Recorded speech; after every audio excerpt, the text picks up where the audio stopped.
Alright, what is going on, guys? Apollo1, and today we are back with another gameplay, this time with a melee weapon 100+ kill gameplay, which is absolutely insane. There's some really exciting, awesome moments throughout this gameplay. I made sure to edit this appropriately so that you got to see all of those moments that I guarantee you'll enjoy. So it's a really fast-paced, exciting, intense gameplay, something different, because usually you see a Carnage guy running around with a weapon, tearing things up, but this time you get to see him going around whacking people with the Enforcer, and that's pretty exciting, and he goes on some pretty cool streaks, and you get to see him maneuver and just destroy people with a melee weapon, and I thought it was a really entertaining gameplay, and I hope you guys think the same. Now, before we get any further into the gameplay, if you are new to Carnage Clan, definitely hit that subscribe button and stick around for more content. If we could shoot for 1,000 likes for this 108 kill gameplay with the brand new Enforcer melee weapon DLC, that would be awesome. And on top of that, let's talk a little bit about the guy that managed to get this gameplay, and that is Carnage Big Bro. He is the guy behind the gameplay, and he went absolutely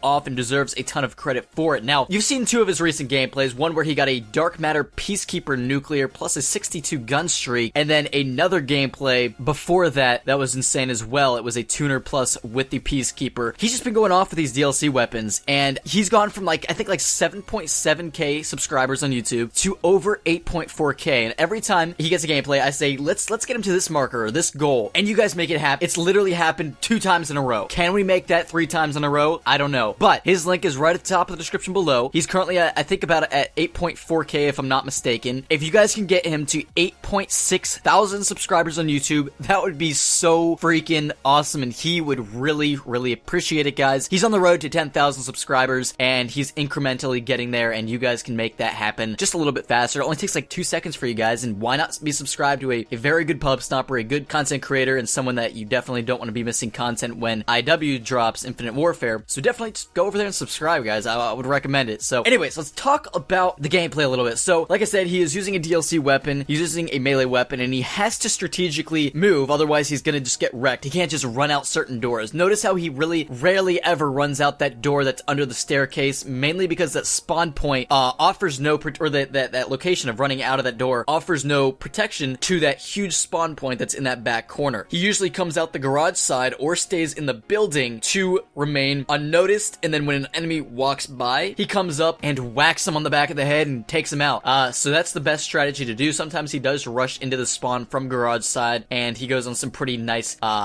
streaks, honestly. He gets like raps and hater and all this kind of stuff. It's like, I struggle to do that with a freaking Vesper, or like a weapon, an actual weapon. He's just running around whacking people and gets these streaks and stuff. It's crazy. And he's been going for a nuclear with this weapon as well. He's died on several 28 streaks, like 28 kill streaks with the weapon, almost getting the nuclear. Imagine that. Like, I would be so angry. My PS4 controller would be like in my wall. I would be like, that's gotta suck, man. But maybe he'll get it soon. That will be an awesome gameplay to see. But today, guys, for my commentary topic, I thought I would talk about a story that I saw and that I thought was really interesting, kind of weird and bizarre, but pretty cool. So, as you guys know, most of us are gamers. If you're watching this video, there's a good chance that you've played Call of Duty in the past, and you're currently playing Call of Duty. That's why you're watching a 108 kill gameplay. But yeah, so we're all gamers, and with being a gamer, we are obviously we rely on technology and electricity, and we take a lot of things for granted. You know, when we're hungry, we run downstairs and make some Hot Pockets or some Bagel Bites or something, or like an oven heated pizza or something, you know, like easy. Just run down and make it, and run back up, start playing video games again on your TV. You know, it's all good. Well, I found this story of this man that has been living in a cave in Argentina for 40 years. Literally living in a freaking cave out in the middle of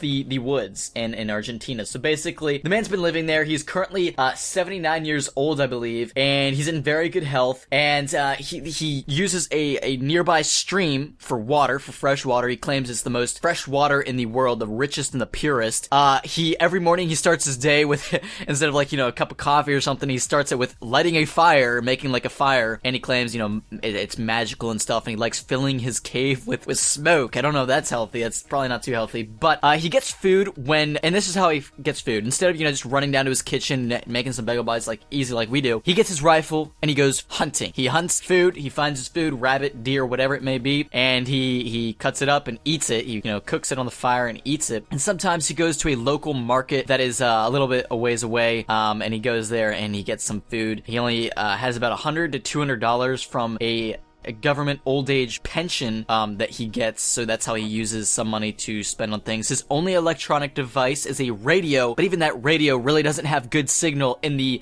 up on the mountainside where he lives, so he doesn't even really use it that much. He walks 3 hours every day climbing the steep mountainside to reach his cave, which is just crazy, man. I mean, this guy, he has few teeth, he's, you know, old, he has weather-beaten skin, they say, but he's still, like, moving, he's still in good health, he's able to walk miles and miles through the, like, you know, terrain in the mountains and stuff, so, I mean, that's not like, my grandmother could not do that. My grandpa, when he was still around, when he was in his 80s, he definitely couldn't have done that, which is just, it's crazy. So, it says, so it says, I'm gonna read a little excerpt from it. He says, Lucas says he always wanted to live in isolation in the wild, even as a boy. He was raised by his grandfather in San Pedro, which he first left at age 14 to travel in northern Argentina and earn a living transporting coal to Bolivia. He turned to the area and the cave. Word of his solitary lifestyle spread, and now he gets occasional visitors from, like, school kids and local tourists and stuff like that. But here's a couple pictures I'm gonna put up on screen for you. I believe this article was on Yahoo, so that's the source of this article. But yeah, this is pretty crazy, man. Like, I couldn't ever imagine living in a cave where I'm completely away from all people and, like, all of society and news. And maybe it's a good thing that he's away from news. I mean, the news is just filled with crap anyways, just horrible things that are happening. But, I mean, I could not stand being away from people like that. I mean, I guess he doesn't have a wife or any kind of family or anything, and that's, in my opinion, kind of depressing, but it is what it is, and he has no electronics or anything like that, and I don't know, I don't know, it would be kind of interesting to track his, like, health, though, and see he's away from pollution, he's away from, like, processed foods and all that kind of stuff, away from, like, constant, you know, radio wave signals through cell phones and all the electronics that were around. It'd be kind of interesting to see how he progresses and how old he actually is able to live till. But anyways, guys, hopefully you're having a fantastic day. Once again, subscribe to Carnage Big Bro's channel. His link will be right at the top of the description below. Hopefully you guys enjoyed today's video, and I'll talk to you later.